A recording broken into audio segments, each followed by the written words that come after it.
はい、名前はペンネーム内田慎之介です。今回の動画はなぜ私が大きな漫画を描くことができたのかということを検証というか話していきたいと思います。ライブペイント、アナログの、漫画ライブペイントというか普通のライブペイントに言えることは、アナログでできるデジタルでできることは何一つできないって思ってください。もともとその漫画家志望で普通の漫画を描いていました。でその時にアナログだったんですよね。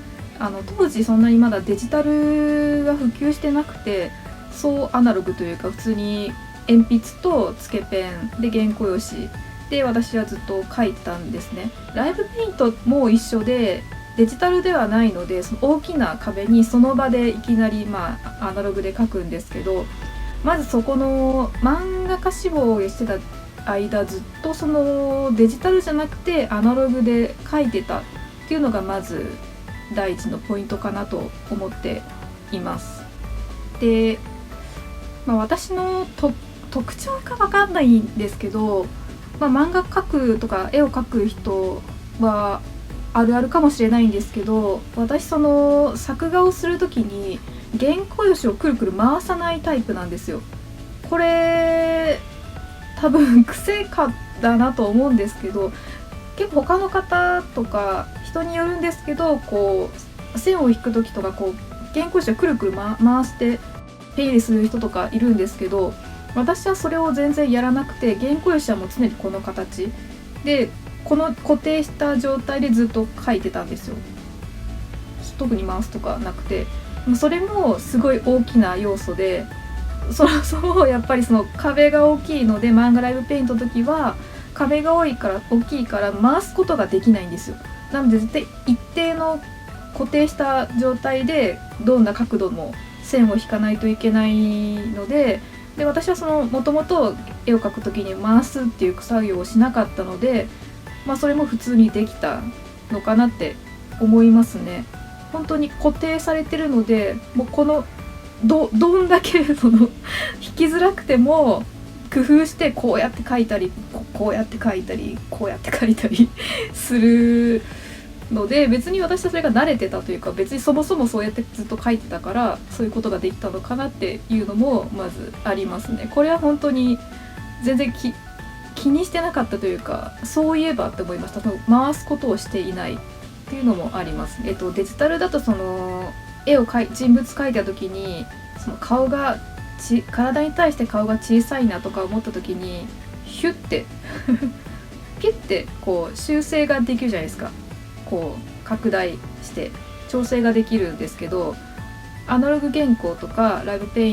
アナログのライブペイントだとそれができないんですよ。だからバランスがおかしいなと思ったらまたゼロから書き直さないといけないんですよ。顔だったら顔を消して顔を調整して書く。でもそれを、私はデジタルを知る前からやってたので、その便利さを知らないままここまで来たのであれなんですけど、いくらその顔がめちゃくちゃよく描けててもバランスがおかしかったらもう直すっていう、消してまた書き直すみたいな。そこを多分もしかしたらデジタルに慣れてると書き直すってことをしなくていいから拡大をすれば終わっちゃうから、書く量は減ってると思うんですよ。書き直す。そうでアナログのいいところ、いいというか上達せざるを得ないと私は思ってるんですけど、めちゃくちゃうまく書けてて絶対書き直したくないけれども直さないといけない時が出てくるんですよ。でその時にためらいもなくバッて消してもっといいものを書こうみたいな、今よりいい表情を書こうみたいな、そういうこと訓練って感じなんですけど、そういうのを繰り返してると、消すことに抵抗もなくなるし、バランスもだんだん取れるようになってくるんですよね。でもそこの訓練はすごい大事で、だからそういうの積み重ねが私はその今この大きな漫画描けたっていうのはそういう積み重ねだと思ってるんですよ。ミスの数で、その漫画家志望はすごいずっとやってたから、その量がすごい多くて、でさらにネームとかもすごい書いて構図書き直し、構図も全部、ね、違ったら決して書き直さないといけなかったので、その時のもう積み重ねかなってすごい今は思いますね。その基本的に私すごい面倒くさがりなんですよなんかそのもはや原稿を回して書くのも面倒くさいのかもしれないんですけど、昔はこのトレース台っていう光る台があって、トレースする用のあれがあるんですけど、私そのトレース台もまだ未だに持ってなくて、なのでトレースをしたことがないんですよ。なので基本的に資料とかはもちろん見るんですけど、全部目で見て書いてたんですね。でそのトレースも別の話だなこれそのトレースもこれはデジタルだと今すごいトレース簡単じゃないですか。でこれはその大きな漫画を描くこととかじゃなくて、そもそも絵の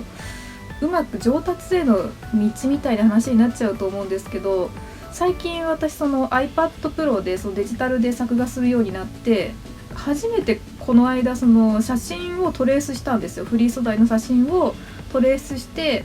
植物を描いてみたんですけど、めちゃくちゃ楽で、もちろん楽だし出来栄えもすごい良かったんだけど、やっぱりそれって私の解釈ですと絵を描いてるじゃなくて、ただ線を引いてるだけだったんですよね。そのなぞってるだけだから、その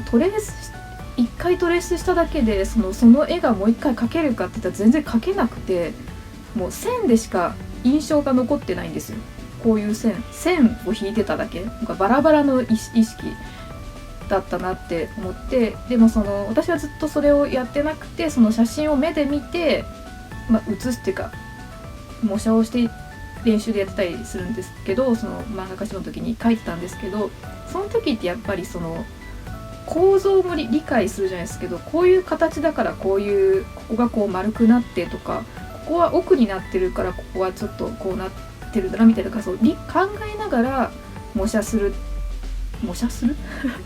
その写すんですよ。なのでなんとなく形とかが捉えられることができるんですけど、トレースってやっぱり上達はしないかなって私は思いましたね。ある程度描けるようになった後にそのトレースをして背景描いたりするのはすごい作業の効率は良くなるからいいんですけど、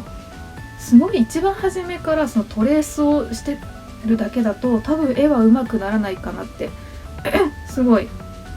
思いましたね。で結構この、動画とか私のフォローしてくださってる方って絵がやっぱ上手くなりたい方が多いと思うので、偉そうなことを言ってしまう私はそこまで上手くないんですけど、できれば初めのうちはそのトレースはしない方がいいかなって思いましたね。やっぱりなんだろう、本当線をなぞってるって感じだった。絵を描いてるとかじゃなくて、だからあんまりトレースは上達しないかなって思いましたね。トレースじゃなくてそれを見て描く、見て写すならいいんですけど、なぞるだけはあんまりねって思いました。何の話をしてるんだろうはい。あとよくあるのが、右利きの人は左向きの絵は描きやすいけど右向きの絵は描きにくいとかあるんですよね。それも、先人の知恵みたいな感じで、こう紙の裏に右側で描いたやつを裏返して光を当てれば、それをなぞればその逆側のあれになるとか、透かしてみたりとかやる人も中には今は分かんないですけどいたんですけど、私はそれもやってなくて、そういうこともやってなかったので、その漫画ライブペイントの時も普通にどっちの顔も描けるみたいなのも出てきたのかなって。だから本当に知らずのうちに訓練をしていたのかなって思いますね。今思うと本当にこれはこじつけなんですけど、漫画家志望をしてた、10年近くの間このライブペイントするためになんか修行をしてたみたいな、知らないうちに全部ライブペイントにつながっていったのかなって思いますね。トレースをしてなかっれその話違うね原稿回転させてなくて普通に書いてたとか、デッサン、でも本当に本当に言い方あれかもしれないんですけど、私自分ができることは他の人もできるって思ってて、とにかく知らないうちに訓練をしていたかなって今はねそう思いましたね。でも本当にやっぱりデジタルで絵を描く前にやっぱり紙と鉛筆の状態から絵を描いた方が私は上手くなるかなって思いますね。上達するかなって思いますね。あと個人的に絵を描く、さっき言った上達の話になるんですけど、私の感じですよ。私が感じるには、絵が上手くなるとかデッサンの狂いをなくすには自分の絵がの違和感に気づくかどうかがすごい大事で、やっぱりデッサン狂ってても気づかないと直せないじゃないですか。ここなんかおかしいな、なんかが分かるか分かんないかだと思ってるんですよ、まずは。なので客観的に見るじゃないですけど、やっぱりうまい好きな絵を見るのも大事なんですけど、デッサンが狂ってない人の作品とか絵をたくさん見てほしい。これすごい、適当なよくわかんないアドバイスになってしまったんですけど、やっぱりそうですね、正しいものを見るとやっぱ正しく物事というか絵が見えてくるので、やっぱりここちょっと変だなって気づけるようになると上達は早いと思う。気づかないと永遠にそのままだって直すところが分かんないじゃないですか。自分はだって正しいと思って描いてるけど、デッサンが狂ったまま正しいと思って描いてるけど違うってことに気づけないじゃないですか。だって正しいと思ってるから。だからそこの見る力はめちゃめちゃだから鍛えた方がいい。絵を描く力というか絵を見る力はすごい大事で、私はそれがさっきも何回も言ってるように絵を見て、そしてまた出すけど大友さんが大好きだから大友さんの絵を見てトレースじゃなくて見てそれを真似してっていうか、でも完全に模写じゃなくて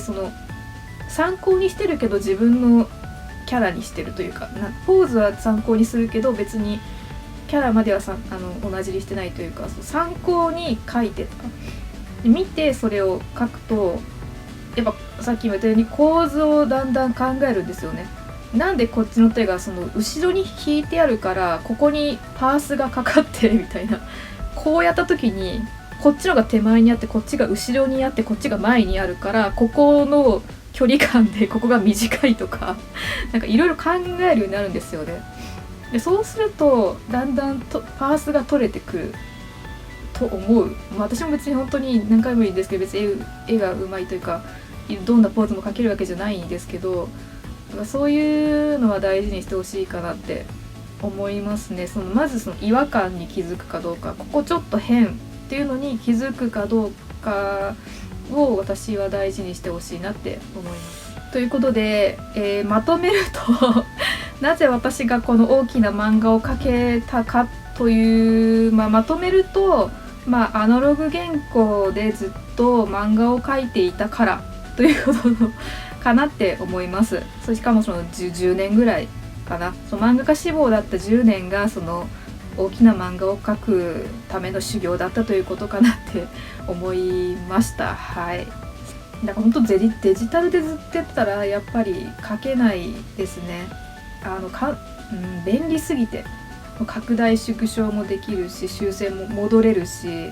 書き直さなくてもいいし、パースモデリング3D モデルとかも使えるんですよね。なのでもちろんデジタルはすごい便利だから使った方がいいんですけど、やっぱり初めはアナログから書いた方がいいのかなって思いますね。で私も、デジタル今仕事でiPad Pro でデジタルで書いてるんですけど、やっぱりずっと使ってると怖くなる、古い人間だからかな、なんとなくやっぱりアナログが書けなくなっちゃうのかなとか、ちょっと怖い部分が出てきたりします。やっぱ今もその反転して書きやすい方にして書いちゃったりとか、拡大縮小とかやってるので、まあその慣れつつもその初心を忘れずにこうアナログで泥臭い感じで書くことも続けていきたいなって思いましたね。今回も全然ためにならないような話だったかもしれませんが、そんな感じで、やっていますで、そうですね、コメント欄を開放しておくので、なんか絵に関する質問とか何かあったら、コメントお願いします。また動画で答えていければなと思います。で、そうですね、次回は、漫画家志望だった時の話とか、出版社に行った時持ち込み行った時にどういう、アドバイスとかどういうことをしていたとか、そこら辺の話をしていきたいなと思います。で、ゆくゆくはそうですね、私もともとずっと言ってるアキラの大友克洋さんを目指して漫画を描き始めたんですけど、2019年なんとその大友克洋さんにアメリカで会うという奇跡が起きたので、そこに行くまでのヒストリーを全然まだ夢半ばなんですけど、そういう話もねしていけたらなと思っておりますので、引き続きよろしくお願いします。よろしければチャンネル登録、高評価お願いします。それではまた会いましょう。バイバイ。